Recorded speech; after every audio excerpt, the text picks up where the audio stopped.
Bonjour à tous, c'est Clément. Je vous retrouve aujourd'hui dans une nouvelle vidéo où je vais répondre à un commentaire pertinent qui m'a été posé sous ma vidéo de présentation de la chaîne. Ce commentaire de Lucas me dit: Salut Clément, je suis en terminale cette année et je considère intégrer l'EPFL en septembre. Mais je trouve que le choix du programme est difficile à cause du grand nombre de bachelors disponibles. J'apprécierais que tu partages ton expérience de la sélection et de l'intégration au bachelor de l'EPFL. Comment as-tu choisi ta section? Et en quoi la réalité est-elle différente de ce que tu t'attendais? Certaines choses t'ont-elles agréablement surprise ou peut-être déçue? Y a-t-il des choses que tu aurais voulu savoir avant de choisir ta section? Merci beaucoup pour tes réponses. Tout d'abord, merci Lucas pour ton commentaire. C'est parti. Je sais que vous êtes nombreux à chercher votre orientation pour l'année prochaine. Ce n'est pas quelque chose de facile et j'ai dû passer par là aussi. Cette vidéo a pour but de vous aider à y voir plus clair afin que votre choix soit fait de la manière la plus réfléchie possible. Tout d'abord, le PFL propose 13 programmes de bachelor différents. Dans cette vidéo, je ne parlerai pas du programme d'architecture car il est un petit peu différent et je ne voudrais pas vous donner des informations inexactes. Il faut savoir que la première année reste très générale. Elle est appelée le cycle propédeutique. Cette année est réputée être la plus dure comme le taux de réussite des primants, c'est-à-dire ceux qui viennent d'intégrer le PFL, est de 20% environ. Toutes les sections ont des cours d'analyse, d'algèbre et de physique et le même examen final, sauf en physique où l'examen dépend du professeur. Cette année était un peu particulière, donc les parties ouvertes des examens, qui représentent habituellement 20% de la note finale, ont été transformées en QCM et vrai ou faux et n'étaient pas spécifiques à la section, alors qu'ils le sont d'habitude. Chaque section possède ses propres matières un peu plus spécifiques à cette dernière.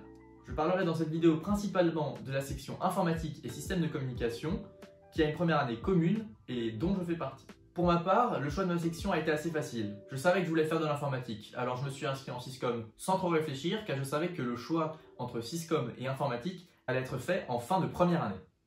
Cependant, c'est quelque chose d'assez particulier et ce n'est pas le cas pour d'autres sections. À la question, en quoi la réalité est-elle différente de ce à quoi tu t'attendais? Je répondrai que je n'ai pas vraiment connu de surprise en arrivant à l'EPFL. J'avais des amis en première année à qui j'ai pu poser mes questions avant d'arriver, donc je savais à quoi m'attendre. J'ai tout de même été surpris par la qualité des cours donnés en ligne à l'EPFL. Le PFL produit beaucoup de MOOC. Ce sont des cours enregistrés en studio qui ont été longuement travaillés et donc de très grande qualité. Nous les utilisons pour travailler en classe inversée. On regarde les cours avant d'aller en Zoom avec le professeur qui approfondira les notions en live avec nous. Je n'ai pas non plus été déçu par la qualité du contenu. J'avais peur que les cours ne m'intéressent pas assez, soient ennuyants ou pas assez challengeants. Mais ils m'ont vraiment passionné et avaient le niveau de difficulté nécessaire et exact pour qu'on puisse travailler, essayer, sans pour autant tout le temps avoir envie d'abandonner. J'ai aussi été surpris par le grade des professeurs qui nous enseignent. Certains sont très connus dans leur domaine, ont enseigné au MIT, sont diplômés d'Harvard. Bref, c'est pas mal. Comme partout je pense, il y a des professeurs moins bons que d'autres. Mais à l'EPFL, c'est l'autonomie qui prévaut. Donc si les méthodes d'un professeur ne vous conviennent pas, c'est à vous de travailler seul pour valider la matière à la fin de l'année. Je vous décris l'EPFL comme un endroit magnifique à étudier, ce qui est le cas.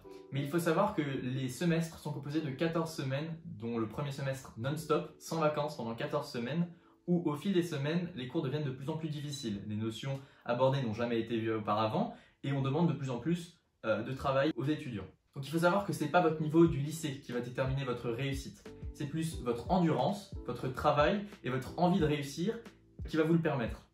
Cela dit, le PFL n'est pas impossible, il suffit entre guillemets de travailler. C'est une épreuve d'endurance finalement. 14 semaines, il faut le faire, il faut s'accrocher, mais ça peut passer. En somme, je ne pense pas avoir été déçu lors de mon premier semestre à l'EPFL, j'ai plutôt été conforté dans le choix que j'ai fait l'année dernière de venir ici. Je compte aussi faire prochainement une vidéo prépa versus EPFL, un problème auquel j'ai fait face et qui, je pense, vous concerne aussi. Avant de choisir votre section, sachez que lors de l'inscription, votre choix n'est qu'indicatif. Vous avez 2 semaines à la rentrée pour changer très librement de section. Si vous vous rendez compte en cours de premier semestre que la section dans laquelle vous êtes n'est pas faite pour vous, vous avez 2 choix qui s'offrent à vous. Premièrement, vous pouvez choisir d'aller à la MAN, le semestre de mise à niveau qui vous remet à niveau et qui vous permet de commencer une deuxième première année l'année d'après. Vous pouvez aussi choisir d'aller jusqu'au bout de votre première année. Ce que je vous conseille, si vous avez des bons résultats et qu'il y a assez de place, vous pourrez changer de section à la fin de cette première année. Cependant, ce n'est pas garanti. Si vous ne savez pas encore quelle section choisir, je vous invite tout d'abord à aller en description, cliquer sur le lien pour apprendre plus sur les 13 programmes de bachelor que propose le PFL. Comme conseil personnel, je vous dirais d'aller chercher les matières qui vous plaisent le plus au lycée, mais surtout d'aller chercher ce qui vous passionne. Car quoi qu'il arrive, vous aurez des maths et de la physique. Si vous aimez les SVT, il sera intéressant de regarder les bachelors SV et SIE par exemple. Si vous aimez davantage la mécanique, je vous conseillerais d'aller regarder les bachelors de physique et de génie mécanique. Si c'est la chimie, le bachelor de chimie. Le bachelor en microtechnique reste très général, je pense que c'est une bonne idée d'aller regarder ce qu'il propose. Le plus important, c'est que vous aimiez ce que vous allez faire. C'est de loin le meilleur conseil que je puisse vous donner. Si vous aimez ce que vous faites, alors il sera facile de fournir le travail demandé et la réussite de votre première année en sera largement facilitée. Voilà, c'est la fin de la vidéo. J'espère que j'ai répondu à vos questions, que la vidéo vous a plu. Et si vous avez encore des questions, n'hésitez pas à les poser en commentaire. Vous pouvez aussi liker la vidéo, vous abonner à cette chaîne si elle vous plaît et la partager avec vos amis. Salut!